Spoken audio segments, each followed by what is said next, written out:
గౌరవనీయులైన రెవెన్యూ మంత్రి అనగాని సత్యప్రసాద్ గారికి ఒక విజ్ఞప్తి.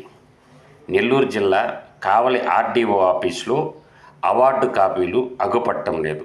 గత సంవత్సరం రోజులుగా ఇరిగేషన్ శాఖ అధికారులు అవార్డు పత్రాల కోసం తిరుగుతూ ఉంటే అవి అగుపట్టడం లేదు అని సమాధానం వస్తుంది. కాబట్టి రెవెన్యూ రికార్డులు మాత్రం గోల్మాల్ చేశారు.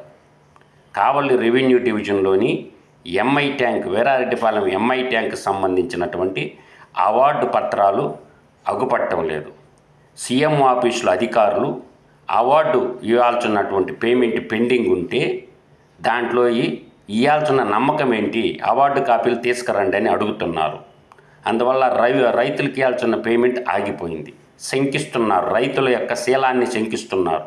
కాబట్టి సీఎం ఆఫీస్ అధికారులు అడిగినటువంటి అవార్డు కాపీలు కావలి ఆర్డీఓ ఆఫీసులో మిస్ అయినాయి. కాబట్టి తక్షణం ఎంక్వైరీ చేపించి చర్యలు తీసుకోవాల్సిందిగా కావలి ఆర్డీఓ మీద కోరుకుంటున్నాను. జై హింద్.